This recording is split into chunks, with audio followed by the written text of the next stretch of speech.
Oke, selamat siang Bapak. Perkenalkan saya Nera Syafi dan teman saya. Saya Neri Sarviana Putri.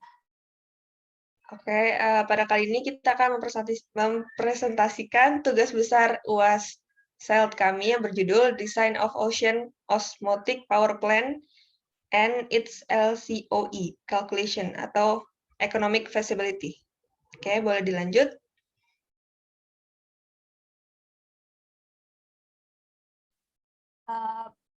Subbab yang bakal kita bahas itu yang pertama ada pendahuluan, lalu energi osmotik, lalu ada metode, lalu ada perhitungan LCOE atau Levelized Cost of Electricity, ada kesimpulan dan referensi.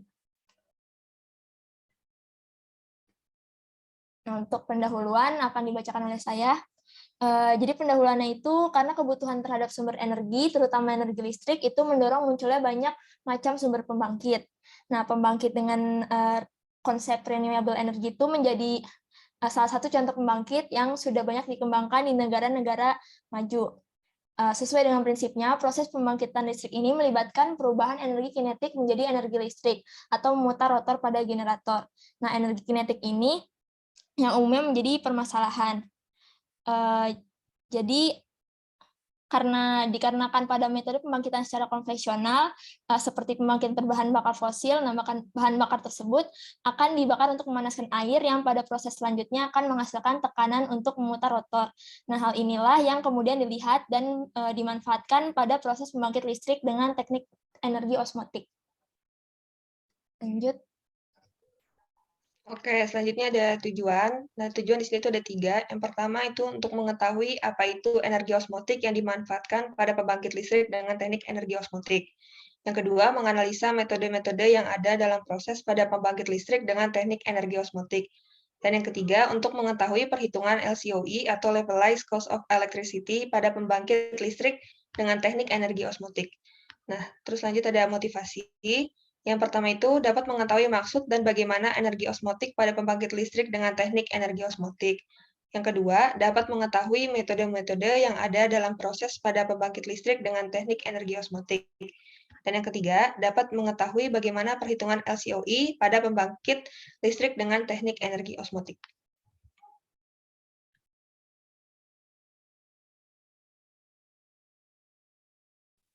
Selanjutnya yang dibahas adalah energi osmotik. Jadi osmosis itu merupakan salah satu sifat yang dimiliki dari benda cair atau fluida untuk berpindah melalui lapisan semipermeabel di antara dua fluida yang memiliki kepekatan berbeda. Nah, energi osmotik ini dinilai lebih cocok karena tidak semua pantai di Indonesia berombak. Nah, jadi pembangkit listrik menggunakan tenaga osmotik ini dapat diperbarui dan tidak ada risiko untuk kehabisan bahan baku karena hasil buangan dari proses osmotik ini adalah air payau yang nantinya bisa dialirkan ke hutan mangrove di mana fungsinya itu sebagai pelindung pantai dan pemukiman pesisir atau dikembalikan ke laut. Nah, pembangkit ini juga memiliki dampak yang minim terhadap lingkungan. Jadi, di mana jumlah panasnya yang terjadi dalam proses ini itu kurang dari 10 derajat Celcius, sehingga tidak berbahaya bagi organisme yang hidup di laut.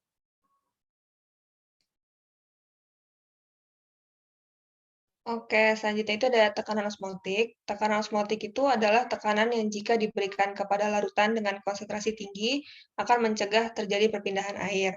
Nah, tekanan osmotik ini yang bakal mempertahankan kesetimbangan osmotik antara suatu larutan dan pelarut murninya yang dipisahkan oleh membran semipermeabel. Nah, terus untuk tekanan osmosis itu bisa dihitung menggunakan persamaan Van Hoff, yaitu P sama dengan I CRT, dengan C itu konsentrasi zat terlarut, R itu konstanta gas, T itu temperatur absolut, dan I adalah jumlah ion yang terbentuk dari ionisasi zat terlarut. Nah, selanjutnya ada Cheops converter. Ini tuh adalah pembangkit listrik yang terpasang di dasar permukaan laut. Nah, prinsipnya itu digunain pada pembangkit ini menggunakan air laut sebagai fluida pekat dan memanfaatkan aliran air sungai atau dam yang berfungsi sebagai fluida yang kurang pekat. Nanti penempatan pembangkit ini di dasar laut dikarenakan faktor beda ketinggian dan juga kadar kepekatan air laut itu tersendiri. Terus ini ada gambar skema Cheops converter. Terus selanjutnya ada underground PLO plant. Nah, pada pembangkit tipe underground PLO plant, pembangkit diletakkan di bawah tanah. Hal ini dikarenakan untuk memunculkan perbedaan tekanan dengan mengalirkan air dari sungai atau bendungan dan air laut menuju ke level tekanan yang lebih rendah. Nah, di situ ada gambar skema underground PLO plant.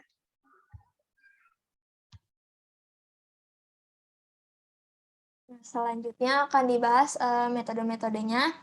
Jadi metode pada osmosis itu ada 3 jenis, yaitu ada forward osmosis, ada reverse osmosis, dan pressure retarded osmosis. Nah, ini ada gambarnya, jadi yang ini itu forward osmosis, yang ini itu reverse osmosis, dan yang ini itu pressure retarded osmosis, dan yang di kanan ini reverse osmosis. Nah, ada persamaan-persamaan pada besar perpindahan air itu JW sama dengan A flux delta P kurang delta P. Nah, jadi dengan JW-nya itu flux air, lalu ada A-nya itu konstanta permeabilitas air pada membran, terus ada koefisien refleksi, ada delta P itu tekanan osmosis, dan delta P tekanan luar yang diberikan pada sistem. Nah, kita bahas satu persatu dari forward osmosis dulu. Jadi, forward osmosis ini menghasilkan perpindahan air dari larutan hipotonik ke larutan hipertonik. Nah, pada forward osmosis ini itu lebih murah dibanding reverse osmosis. Jadi, sistem forward osmosis ini bekerja secara alami berdasarkan tekanan osmotiknya untuk menciptakan driving force yang menyebabkan terjadinya draw solution sehingga energi dan biaya yang dikeluarkan oleh sistem ini minim. Oke, terus lanjut ada reverse osmosis. Pada reverse osmosis, tekanan eksternal itu diberikan untuk melawan tekanan osmosis, sehingga nanti bakal menghasilkan perpindahan air dari larutan hipertonik ke larutan hipotonik. Nah, pada reverse osmosis juga, air dapat berpindah dari konsentrasi tinggi ke rendah dikarenakan pada reverse osmosis diberikan tekanan luar yang lebih besar daripada tekanan osmosis, sehingga air dapat berpindah ke arah yang sebaliknya. Untuk aplikasinya itu, contohnya pemisahan air murni dan air laut atau air payau. Terus lanjut ada pressure retarded osmosis. Ini itu dapat dikatakan sebagai gabungan antara forward dan reverse osmosis, di mana pada pressure retarded osmosis itu diberikan tekanan hidraulik yang berlawanan dengan tekanan osmosis. Dan air tetap mengalir dari larutan hipotonik ke larutan hipertonik. Dan terakhir ada komponen pembangkit osmotik. Nah, di situ ada gambar skema pembangkit osmosis. Nah, untuk pembangkit osmotik sendiri memiliki beberapa komponen. Yang pertama, membran semi-permeable yang terkandung dalam modul. Dan yang kedua itu ada filter air tawar dan air laut yang mengoptimalkan kinerja membran. Yang ketiga, turbin yang menghasilkan gaya penggerak berdasarkan tekanan osmotik dan laju aliran permeasi. Dan yang keempat, penukar tekanan yang menekan umpan air laut yang diperlukan untuk mempertahankan tingkat salinitas tinggi di hilir dari membran. Selanjutnya, bab 4 bisa dibacakan oleh Nerissa.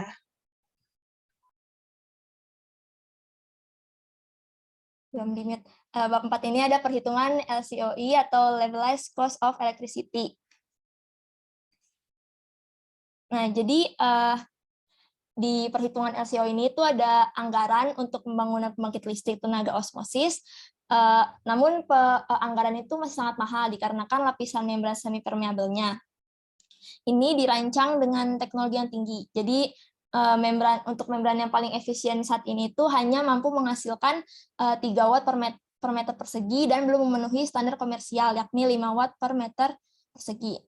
Nah, selain itu ada juga muncul biaya produksi seperti biaya pompa atau pumping cost dan installing cost. Nah, untuk installing cost kira-kira mencapai $36.000 per kilowatt. Nah, terus ini tuh ada rumus-rumus dari LCOE dan untuk rumus pembiayaannya. Untuk contoh yang kami gunakan ini pada pembangkit pressure retarded osmosis itu dengan masa pakai membrannya itu adalah 5 tahun, di mana biaya pemeliharaan dan biaya tenaga kerjanya diperkirakan masing-masing 2% dan 1% dari total biaya modal.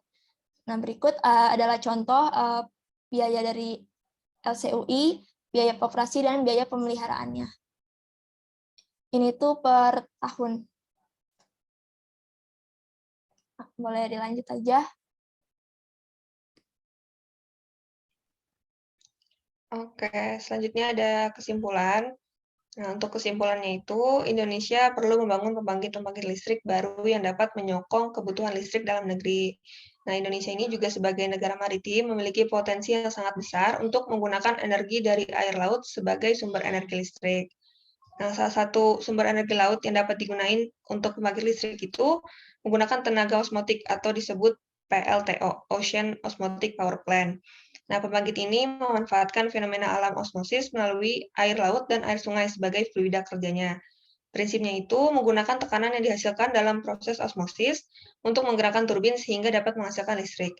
PLTO dapat dikategorikan sebagai sumber energi terbarukan yang sangat potensial untuk dikembangkan terutama di negara-negara maritim. Maka dari itu, PLTO sangat tepat diterapkan di Indonesia, di mana kelebihan yang ditawarkan diantaranya adalah bahan baku sebagai penggerak turbin yang gratis dan melimpah dengan jumlah yang konstan, yaitu air, serta tidak dihasilkannya limbah atau polutan dari hasil pembangkitan listriknya. Terus selanjutnya ada saran. Untuk sarannya, perlu dilakukan riset dan pengembangan lagi terhadap PLTO agar didapat teknologi yang mampu memberikan efisiensi yang lebih baik, terutama dalam hal membran semi-permeable. Selain itu, perlu adanya dukungan dari pemerintah, terutama dana untuk melakukan riset, sehingga dengan berkembangnya teknologi PLTO akan dapat menarik minat investor yang akan dapat lebih mengembangkan PLTO ini sendiri.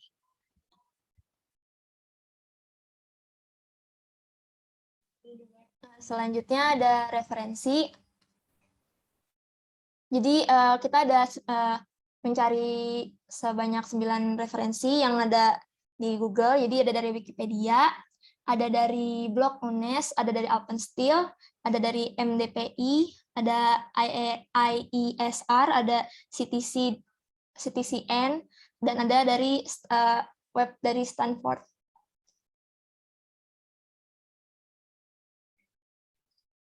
Oke, sekian presentasi dari kami. Mohon maaf apabila ada kesalahan kata. Assalamualaikum warahmatullahi wabarakatuh. Terima kasih. Terima kasih.